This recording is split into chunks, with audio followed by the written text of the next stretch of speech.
सबको मसीह के मधुर नाम में सलाम। आइए हम अपनी इबादत को शुरू करें। खुदा बाप, खुदा बेटे, खुदा पाक रूह के नाम में आमीन। परमेश्वर के वचन ज़बूर 85 पहली 2 आयतों में से सुनेंगे। हे यहोवा, तू अपने देश पर प्रसन्न हुआ, याकूब को बंधुआई से लौटा ले आया है। तूने अपनी प्रजा के धर्म को क्षमा किया है और उसके सब पापों को ढांप दिया है। परमेश्वर के वचन के सुने जाने पर अपनी आशीष हमें बख्शे, आमीन। आइए हम परमेश्वर की महिमा के लिए गीत गाएंगे। 559 रब दा कलाम लेके आए, हाँ यीशु दा सलाम लेके आए।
सर्वशक्तिमान सर्वज्ञानी अति दयालु परमेश्वर, आकाश और जमीन के खालिक और मालिक, अब्राहम, इसहाक और याकूब के परमेश्वर, धन्यवाद धन्यवाद धन्यवाद इस समय के लिए जो आपने हमें दिया। धन्यवाद करते हैं क्राइस्ट चर्च की तमाम कलीसिया के लिए, हर एक हमारे अजीज भाई बहन, दोस्त, मित्र, बुजुर्ग, बच्चे के लिए आपने हर एक को संभाला, बहुत सारी आशीषें बरकतें दी। हम आपके अति शुक्रगुजार हैं।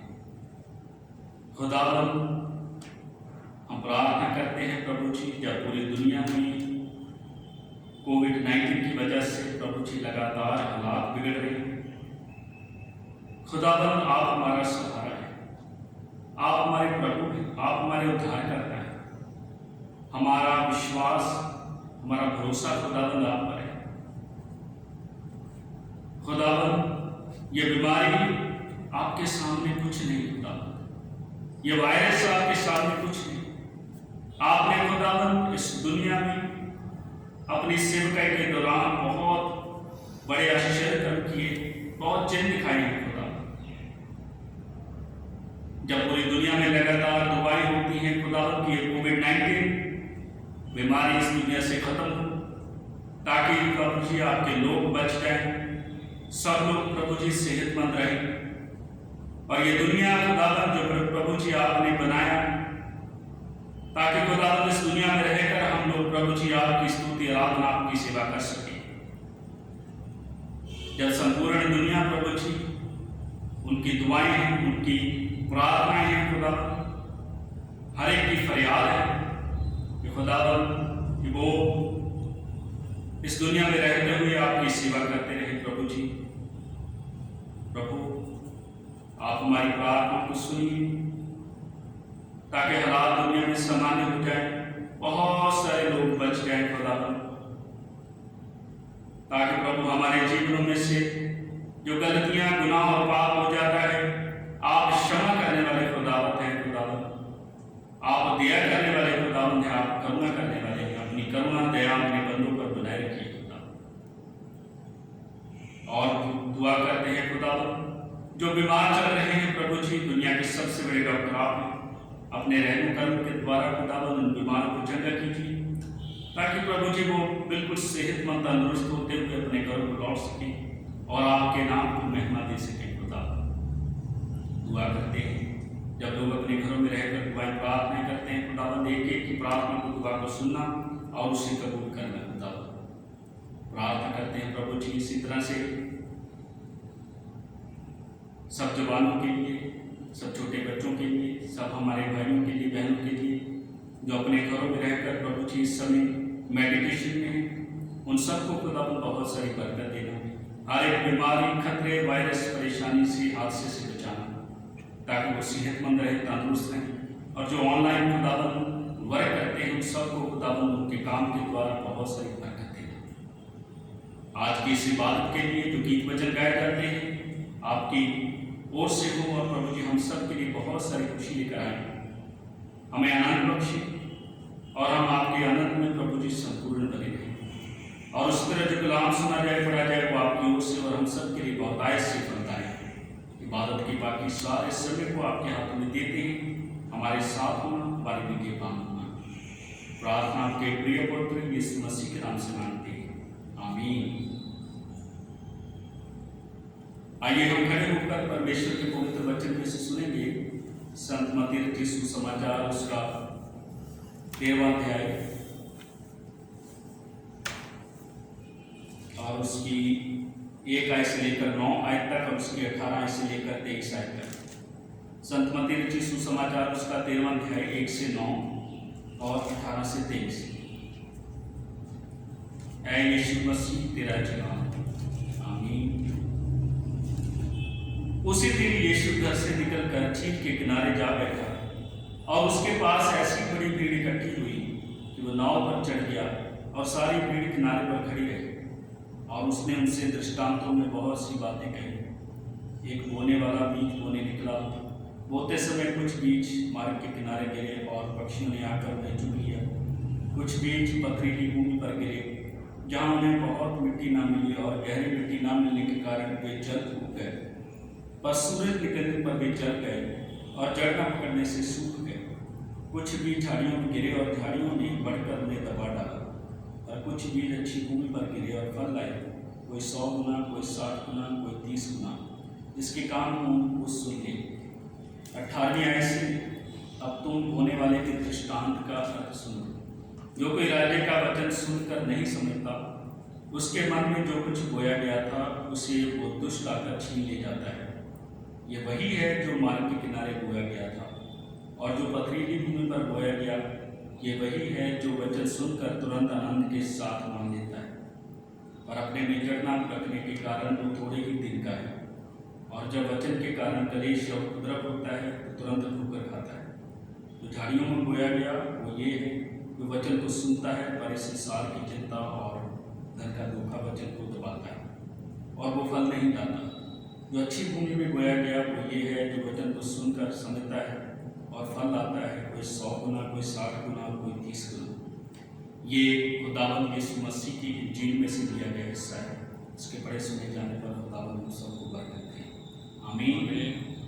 मेहरबान अतिदयालु परमेश्वर, जो कलाम सुना गया इसे समझने के लिए हमें मन बुद्धि और प्रकाश कीजिए, ताकि ये वचन हमारे जीवनों में घर कर जाए और 60 नहीं 100 नहीं हजारों गुना फल लेके आए। खुदावंद यीशु मसीह के नाम से मांगते हैं, आमीन। बैठिए। परमेश्वर का हम धन्यवाद देते हैं इस सुंदर समय के लिए जो खुदावंद ने हमें दिया है। आज का वचन है बीज बोने वाले के दृष्टांत के बारे में खुदावंद यीशु मसीह ने बताया। मेरे अजीजों, हम सब लोग जानते हैं कि खुदावंद यीशु मसीह ने आम लोगों के बीच में स्वर्ग के राज्य के बारे में प्रचार किया और उनको दृष्टांतों के रूप में समझाते थे। पवित्र बाइबल में बहुत सारे दृष्टांत हैं जिसमें खुदावंद यीशु मसीह ने स्वर्ग के राज्य के बारे में अपने लोगों को बताया कि किस प्रकार हम अपने आप को परमेश्वर की महिमा के लिए अपने आप को उसकी आज्ञाओं में मजबूत और दृढ़ बनाए रख सकते हैं। और खुदावंद यीशु मसीह ने लोगों के बीच में इस बीज बोने वाले दृष्टांत को बताया और ये एक बहुत बड़ा दृष्टांत है। अगर हम संत मत्ती रचित सुसमाचार उसका 13वां अध्याय उसकी 1 से 23 आयत में देखें तो इसके बारे में प्रभु ने हमें बताया है। इसकी डिटेल जो है व्याख्या भी यहाँ पर बताई गई है। बीज बोने वाले के बारे में खुदावंद ने बताया, बीज जो है वो परमेश्वर का वचन है और बोने वाला हमारा परमेश्वर है। जब खुदा का कलाम हमारे सामने रखा जाता है मेरे अजीजों, क्योंकि हम इस संसार में रहते हैं तो अलग अलग तरह की परिस्थितियों में गिर जाते हैं। बीज जो है जो अच्छा फल लेके आता है उसका नतीजा कुछ और होता है, जो बीज अच्छा फल लेकर नहीं आता उसका नतीजा कुछ और होता है। और इन दोनों ही स्थिति में परमेश्वर का वचन आज हमसे बात करेगा कि हमें किस तरह परमेश्वर के वचन को सुनकर अपने जीवनों में ग्रहण करना है। अगर हम उसे ग्रहण नहीं करते तो फिर क्या परमेश्वर का क्रोध हमारे जीवन में आता है? अगर हम इस परमेश्वर के कलाम में जाएं और पुराने अहदनामे में एक हिस्सा है योना नबी की पुस्तक उसका 3रा अध्याय, उसमें अगर हम देखें तो परमेश्वर ने अपने दास अपने बंदे योना को भेजा कि तू जाके नीनवे नगर में जा और वहां पर लोगों को प्रचार कर कि वो अपने कुमार्ग से फिरे। और हम सब लोग जानते हैं कि योना के साथ क्या हुआ। जब परमेश्वर का वचन लेकर योना नबी नीनवे नगर में गया और वहां के लोगों को उसने बताया कि परमेश्वर कैसे तुम लोगों से क्रोधित है, तुम्हें अपनी गलतियों से गुनाहों से पश्चाताप करना चाहिए। जब ये वचन उनके पास पहुंचा तब वहां के लोगों ने पश्चाताप किया। उन्होंने परमेश्वर का वचन लेकर जो परमेश्वर का दास आया उससे एक्सेप्ट किया और एक्सेप्ट किया। उसका नतीजा क्या हुआ? उन्होंने राह पर बैठ के टाप उड़ा, पश्चाताप किया, सच्चे मन से पश्चाताप किया। परमेश्वर ने उनको देखा कि वो अपने कुमार्ग से कर रहे हैं और पश्चाताप कर रहे हैं, तो परमेश्वर ने उन्हें तबाह करने का इरादा जो है वो बदल दिया और उन्हें क्षमा कर दिया, क्योंकि परमेश्वर क्षमा करने वाला खुदावंद है। यहां पर हम देखते हैं कि परमेश्वर का जो वचन है जब लोग एक्सेप्ट कर लेते हैं तो फिर क्या होता है? परमेश्वर की दया हमारे ऊपर हो जाती है। अगर नीनवे के लोगों ने परमेश्वर का वचन एक्सेप्ट ना किया होता तो फिर क्या होता? परमेश्वर का क्रोध उन पर गिरता और बहुत बड़ी तबाही होती, नीनवे नगर ही खत्म हो जाता। तो परमेश्वर का वचन प्रभु यीशु मसीह के द्वारा आज हमारे पास पहुंचा है कि हम सच्चाई से ईमानदारी से प्रभु पर विश्वास रखते हुए उसके जीवित कलाम को अपने जीवन में ग्रहण करें और यहाँ पर अलग अलग तरह की परिस्थिति बताई गई है कि जब एक बीज बोने वाला बीज वो बोता है तो जो बीज जो है जो किनारे पर गिरता है उसे पक्षी आकर ले जाते हैं, और उसी तरह ही कुछ बीज जो है वो पथरीली भूमि पर गिरता है और वो मिट्टी ना मिलने के कारण, गहरी मिट्टी ना मिलने के कारण वो जल्दी उग जाते हैं और सूरज के आने पर वो जल जाते हैं। फिर कुछ बीज जो है वो झाड़ियों में गिरता है, झाड़ियों में दबा देती है। कुछ बीज जो है अच्छी भूमि पर गिरता है और वो बहुत सारा फल लेकर आता है। अलग अलग परिस्थितियां, जो बीज किनारे पर गिरा, पक्षी आकर, पक्षी यानी कि शैतान आकर हमारे जीवन में से परमेश्वर के वचन को दे जाता है, हमारा जीवन वैसे का वैसे ही हो जाता है।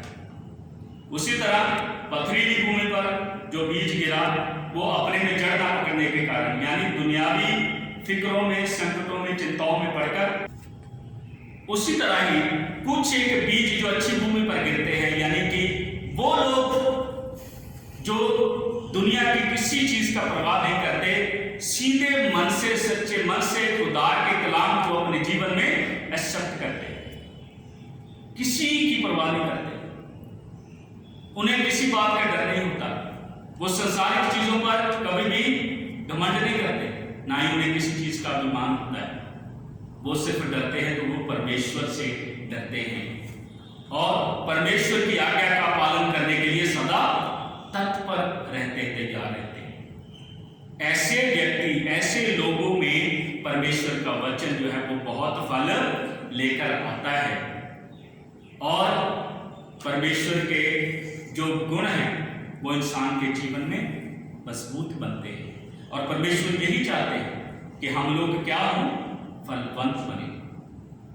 परमेश्वर के जो गुण हैं, आत्मा के जो फल हैं, वो हमारे जीवनों में दिखाई देने चाहिए।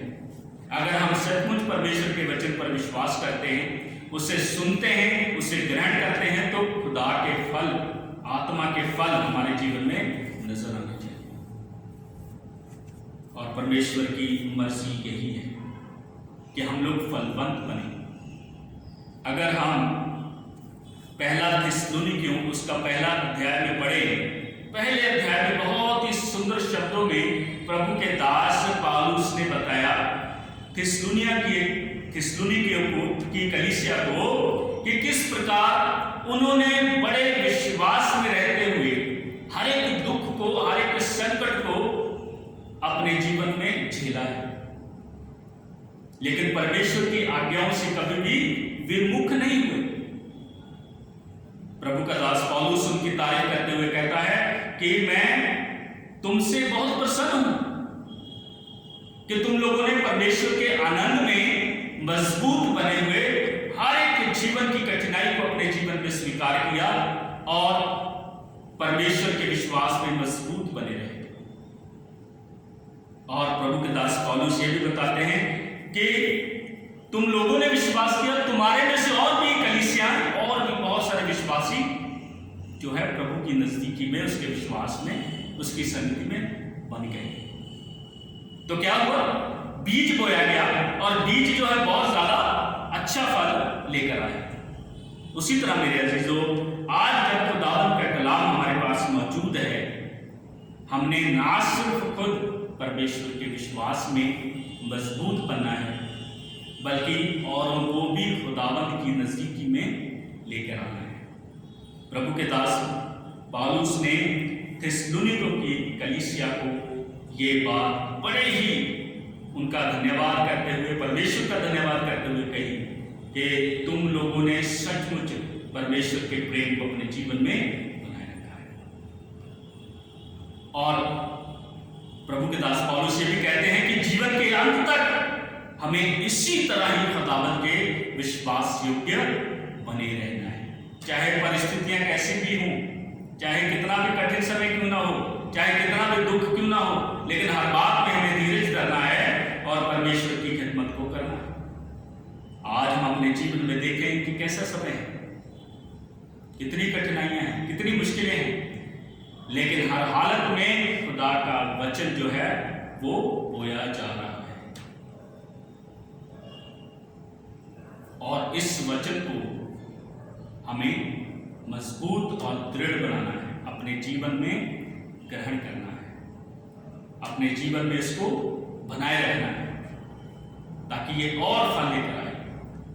पहले मैं विश्वासी था, अब मैं और विश्वासी बन जाऊं ताकि और बहुत सारे लोगों को खुदावन की नजदीकी में लेकर आऊं, गवाही दूं कि मेरा खुदावन जिंदा परमेश्वर है, उसने मुझे संभाला हुआ है, वो आगे भी मेरी रक्षा करेगा, मेरा खुदावन मेरे संग है। और ऐसा करते हुए हम परमेश्वर का धन्यवाद, उसकी संगति, उसकी स्तुति में बने रहें। शांति यूहन्ना रचित सुसमाचार उसका 14वां अध्याय और उसकी 21 आयत में खुदावंद यीशु मसीह ने कहा कि जिसके पास मेरी आज्ञाएं हैं और वो उन्हें मानता है और वो मुझसे प्रेम रखता है, जो मेरी आज्ञाओं को खुदावंद ने कहा मानता है वो मुझसे प्रेम रखता है। प्रभु का ये जो वचन है जो स्वर्ग के राज्य के बारे में है, मेरे अजीजों, ये अति जरूरी है। प्रभु के वचन में साफ लिखा है कि जो मुझे हे प्रभु कहता हूं, उनमें से कोई भी स्वर्ग के राज्य में प्रवेश नहीं करेगा, बल्कि वो जो स्वर्गीय पिता की इच्छा को पूरा करेगा वही स्वर्ग के राज्य में प्रवेश करेगा। इस बात को हम सदा स्मरण रखें, याद रखें। संत यूहन्ना रचित सुसमाचार उसका 9 अध्याय उसकी 31 आयत में, यदि कोई परमेश्वर का भक्त है और उसकी इच्छा पर चलता है तो वो उसकी सुनता है, वो उसकी सुनता है। और उसने हमसे क्या कहा कि हम लोग उसके प्रेम में मजबूत बने रहें। आज जो जैसा समय है, हमें एक दूसरे को आश्वासित करना है, एक दूसरे को विश्वास के सूत्र में बांधना है, एक दूसरे के लिए दुआएं करनी है, एक दूसरे को परमेश्वर का वचन एक दूसरे के साथ शेयर करने का समय है, ताकि इस भय भरे माहौल में परमेश्वर का वचन भरपूर फल लेकर आए और हम लोग खुदावन के बंदे हमेशा परमेश्वर की नजदीकी में, उसकी संगति में मजबूत बने रहें। याद रखें मेरे अजीजों, जब हम खुदावन की आज्ञाओं को मानते हैं, उसे स्वीकार करते हैं, उसे एक्सेप्ट करते हैं, तो खुदावन क्या करता है? उसकी मिसाल हमने पुराने आयतनामे में देखी कि जब परमेश्वर ने फैसला किया कि वो नीनवे नगर को उल्ट देगा, खत्म कर देगा। क्यों? क्योंकि वहां के लोग कुमार्ग पर आ गए थे, वो सारे काम कर रहे थे जो परमेश्वर पसंद नहीं करता। लेकिन जब उन्होंने परमेश्वर के वचन को एक्सेप्ट किया, पश्चाताप किया, तो खुदावंद ने उन्हें तबाह करने का इरादा बदल दिया। आज जब हम एक मन होकर दुआ करेंगे इस पूरी दुनिया के लिए, सबके लिए दुआ करेंगे, सबको परमेश्वर के वचन एक दूसरे के साथ शेयर करेंगे, जो निराश हैं, गमगीन हैं, उन्हें परमेश्वर के प्रेम की कथा सुनाएंगे, तो ऐसा करने से खुदाबंद प्रसन्न होगा और ये जो जीवन में हमारी कठिनाई है ये भी खुदाबंद दूर कर देगा। खुदाबंद इन वचनों के द्वारा आप सबको बहुत सारी आशीष और बरकत दे। याद रखें आखिरी आयत याकूब का खत उसका पहला अध्याय उसकी 22वीं आयत में लिखा है, परंतु वचन पर चलने वाले बनो, सिर्फ सुनने वाले ही नहीं जो अपने आप को धोखा देते हैं। सिर्फ सुनना ही वचन जरूरी नहीं, बल्कि उस पर चलना अति जरूरी है। खुदावंद आप सबको बहुत सारी आशीष और बरकत दे, आमीन। आइए हम खड़े होकर प्रभु की प्रार्थना करेंगे। आए हमारे बाप, तू जो आसमान पर है, तेरा नाम पाक माना जाए, तेरी बादशाहत आए, तेरी मर्जी जिस तरह आसमान पर पूरी होती है जमीन पर भी हो। हमारे रोज की रोटी आज हमें बख्श दे, जिस तरह से हम अपने कसूरों पर माफ करते हैं उसी तरह हमारे कसूरों को माफ कर, हमें आजमाइश में कर ले, बुराई से बचा, बादशाह विश्व है, आमीन। अब हमारे खुदावंद यीशु मसीह का फजल, खुदा बाप की मोहब्बत और पवित्र आत्मा की रिफाकत और शराकत अब से लेकर हमेशा तक हम सबके साथ होती रहे, आमीन। सबको मसीह के मधुर नाम में सलाम।